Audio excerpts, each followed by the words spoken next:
नमस्कार। सुबह की हेडलाइंस में स्वागत है आपका। वो खबरें जो आपको सुबह ही देख लेनी चाहिए। कोरोना काल के बाद आस लेकर आ रहा है देश का बजट। राजस्थान में कांग्रेस की खुशी का ठिकाना क्यों नहीं? गुजरात में वैक्सीन लेने के बाद मौत। गाजीपुर में बॉर्डर क्यों बंद किए गए? और भुट्टो सरकार को हटाने के लिए क्या थी नवाज शरीफ की आतंकी चाल? केंद्र सरकार आज यानी कि 1 फरवरी को आम बजट पेश करने जा रही है। संसद में वित्त मंत्री निर्मला सीतारमण सुबह 11 बजे बजट पेश करने वाली हैं।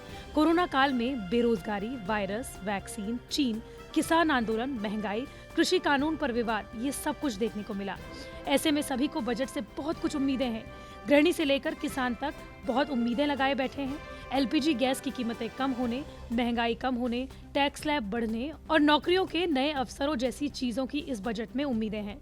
सरकार ने जो करीब 30 लाख करोड़ रुपए के राहत पैकेज पिछले साल दिए, उसमें मिडिल क्लास को कुछ खास नहीं मिला। इसलिए अब मिडिल क्लास को इस बजट से काफी उम्मीदें हैं। वहीं कई साल से मांग हो रही है कि बेसिक टैक्स छूट सीमा 2.5 लाख से बढ़ाकर 5 लाख कर देनी चाहिए। मोदी सरकार ने साल 2019-20 के बजट में 2.5 से 5 लाख रुपए की आय वालों के लिए 12,500 की विशेष छूट देकर 5 लाख तक की आय को कर मुक्त करने की कोशिश की, लेकिन स्थायी रूप से 5 लाख रुपए की आय को कर मुक्त करने की मांग की जा रही है। राजस्थान निकाय चुनाव के नतीजे घोषित क्या हुए? कांग्रेस के खाते में सबसे ज्यादा सीटें आ गई, बीजेपी नंबर 2 पर रही। राजस्थान निकाय की कुल सीटों को देखें, 1140 पार्षद सीटों पर बीजेपी जीती है, जबकि कांग्रेस 1197 सीटों पर जीती है।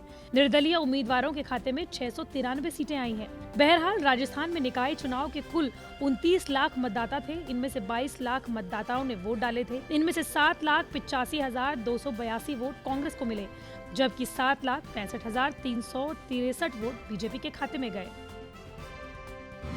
गाजीपुर बॉर्डर से दिल्ली की ओर जाने वाले मेरठ एक्सप्रेसवे को बंद कर दिया गया है।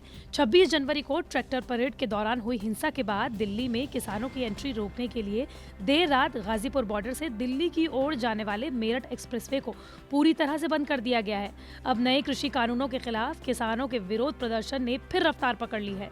गाजीपुर बॉर्डर पर बड़ी संख्या में किसान जुट चुके हैं। ऐसे में किसानों की दिल्ली में एंट्री पर रोक के लिए कई मुख्य रास्तों को पूरी तरह से बंद कर दिया गया है। अब नोएडा से दिल्ली आने वाले लोगों को खासी परेशानियों का सामना करना पड़ सकता है। एक तरफ जहां सराय काले खां प्रगति मैदान से अक्षरधाम गाजीपुर जाने वाले रास्तों पर बसों को खड़ा कर दिया गया है, तो वहीं दूसरी ओर गाजीपुर से अक्षरधाम होते हुए प्रगति मैदान की ओर जाने वाले रास्ते पर पत्थर के बैरिकेड्स लगा दिए गए हैं।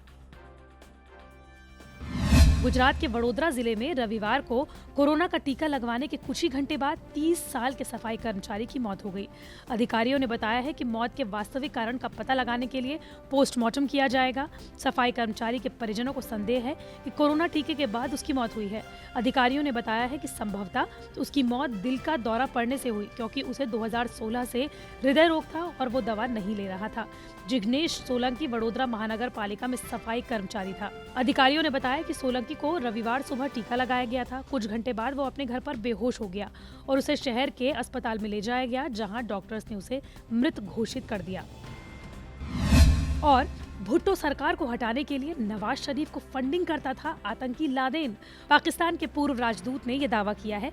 आतंकी संगठन अलकायदा और आतंकवादी ओसामा बिन लादेन को लेकर अमेरिका में पाकिस्तान के पूर्व राजदूत आबिदा हुसैन ने बड़ा दावा करते हुए कहा है कि लादेन ने पाकिस्तान के पूर्व प्रधानमंत्री नवाज शरीफ को वित्तीय सहायता हासिल करने में समर्थन दिया था। ट्रिब्यून अखबार ने आबिदा के हवाले से कहा, हाँ, ओसामा बिन लादेन ने एक समय में मियां नवाज शरीफ का समर्थन किया था। हालांकि ये एक जटिल कहानी है। ओसामा वित्तीय सहायता नवाज शरीफ तक पहुंचाता था। आपको बता दें कि आबिदा नवाज शरीफ की सरकार में कैबिनेट सदस्य भी रह चुकी हैं। उन्होंने बताया कि एक समय में लादेन अमेरिकियों सहित सभी को पसंद करता था, लेकिन बाद में उसे अजनबी माना जाने लगा। धीरे धीरे हालात बदल गए।